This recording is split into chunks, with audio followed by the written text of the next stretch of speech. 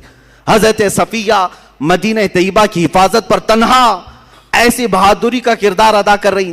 یہودی داخل ہوئے تھے عورتوں کے درمیان، انہوں نے خود اپنا نیزہ اٹھا کر کے سر قلم کر دیا۔ وہ مثالی خواتین ہیں، وہ دبک کر کے بیٹھنے والی نہیں، بلکہ ایک صحابی حضرت خنسا رضی اللہ تعالیٰ، کافی میں نے صحابیات کا ذکر کیا، ان کی برکتیں اللہ ہماری بچیوں کو عطا کرے۔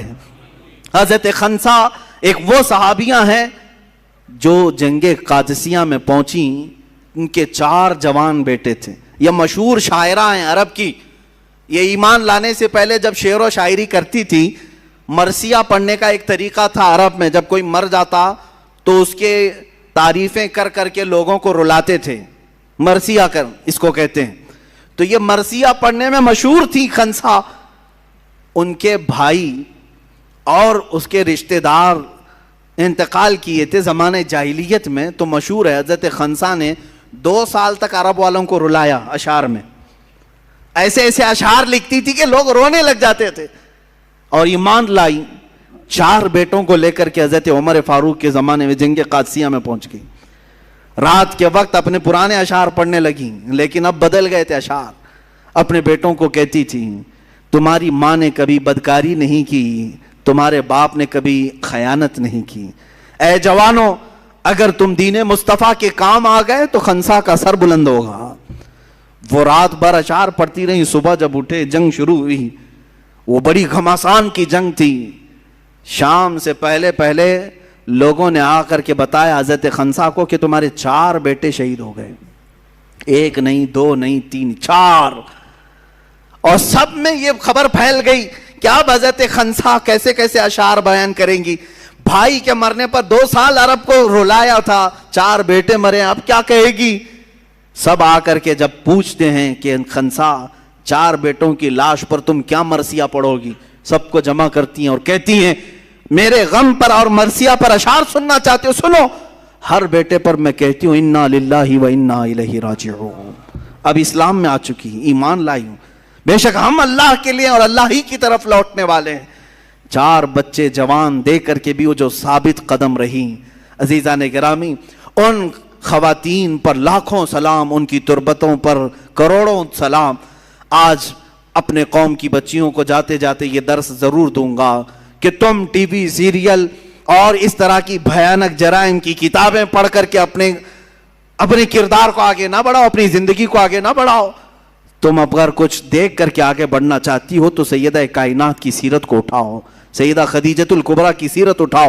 انٹرنیٹ تمہارے ہاتھ میں بھی ہے، موبائل تمہارے ہاتھ میں بھی ہے، کبھی یہ سرچ کر کے کیوں نہیں دیکھتی اسلام میں خواتین کا کیا کردار ہے، اسلام میں عورتوں کی کیا قربانیاں ہیں؟ یہ بھی تو ذرا پڑھو، تمہارے جذبے جوان ہوں گے، اور تمہارے جذبے جس وقت جوان ہوں گے یقیناً تمہاری گودوں سے بھی حسین و حسن کے غلام پیدا ہوں گے۔ عورتوں کے ذریعے سے انقلاب آ سکتا ہے، اور ہم نے دیکھا ہے عورتیں جب بیدار ہوتی ہیں تو حکومت کی چوبیں ہلا دیتی ہیں۔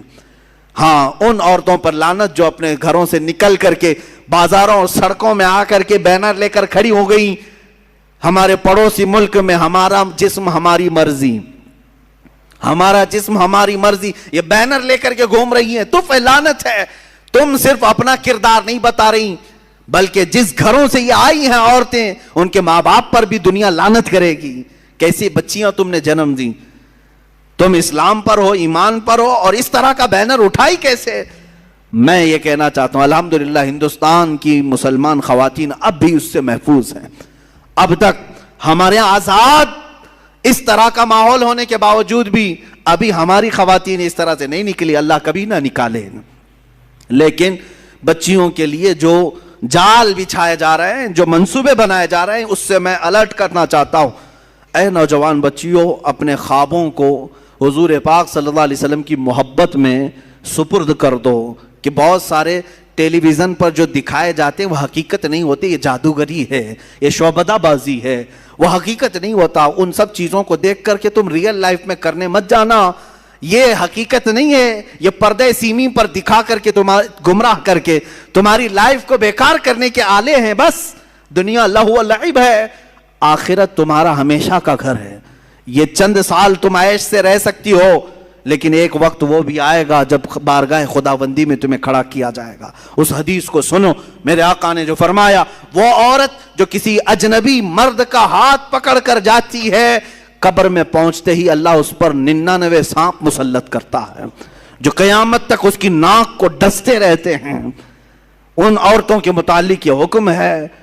اور قیامت کے دن حدیث پاک میں یہ بھی ملا کہ وہ جہنم میں نے ان عورتوں کو دیکھا جن کی کھال اتاری جا رہی ہے اور ان کو پستانوں کے ذریعے سے باندھا گیا ہے, اور بہت سخت ترین عذابات دیکھے گئے. کیوں؟ یہ وہ عورتیں ہیں جو اپنے سطر کی حفاظت نہیں کرتی تھی, جو اپنے سطر کی حفاظت نہیں کرتی تھی. بچیوں کے لیے حیا بہت بڑی قیمتی چیز ہے. اگر تم حیا کے ساتھ رہی تو دنیا میں بھی عزت ہے, آخرت میں بھی عزت ہے. جس دن تمہارا حیا کا پردہ نکل گیا, برکت گھر سے نکل جائے گی. اور حیا کا پردہ ہے تو میں جوانوں سے کہتا ہوں, اگر کسی کی ماں پردے والی ہے تو تم کیا کرو جانتے ہو؟ جاؤ اپنی ماں کے اسی آنچل کو پکڑ کر کے اللہ سے بھیک مانگو, دیکھو اللہ کتنی جلدی دعا قبول کرتا ہے. دلی کی سرزمین پر ایک بزرگ نے اپنی ماں کا آنچل پکڑ کر کے بارش مانگی تھی. چند منٹوں میں پورے آسمان پر گرجدار بارش شروع ہو گئی. انہوں نے کہا میری ماں وہ ہے جس نے کبھی بے پردگی نہیں کی, اور میرا یقین ہے کہ اس کے پردے میں اللہ اتنی تاثیر عطا کیا ہے کہ دعا کروں گا تو اللہ قبول فرمائے گا. میں ان عورتوں سے بھی کہوں گا, اپنے تمہارے بھائیوں کی عزت تمہارے ساتھ ہے, تمہارے باپ کی عزت تمہارے ساتھ ہے, تمہارے گھر بار پورے خاندان کی عزت تمہارے کندھوں پر ہے. اتنا ہی نہیں اے خواتین, تمہارے کندھوں پر پورے اسلام کی عزت بھی ہے, رسول پاک کی نسبت بھی ہے, فاطمۃ الزہرا کی نسبت بھی ہے. جس دن تم ٹھوکر مار کر کے جاؤ گی تو دنیا یہ کہے گی کہ محمد عربی کے دین میں پلنے والی خاتون گھر چھوڑ کر بھاگ گئی, فاطمۃ الزہرا سے نسبتیں جوڑنے والی نکل گئی. تم ان کی عزتوں کا خیال کرو, ان قریب اللہ تمہارے لیے کشادگی عطا کرے گا اور جنت کے دروازے تمہارے انتظار میں. مولا ہم سب کو نیک و صالح زندگی عطا فرمائے, ہمارے گھروں کی بچیوں کو سیدہ کائنات فاطمۃ الزہرا کا کردار عطا فرمائے, ان کے جھرمٹ میں جگہ عطا فرمائے. وآخر دعوانا ان الحمدللہ رب العالمین.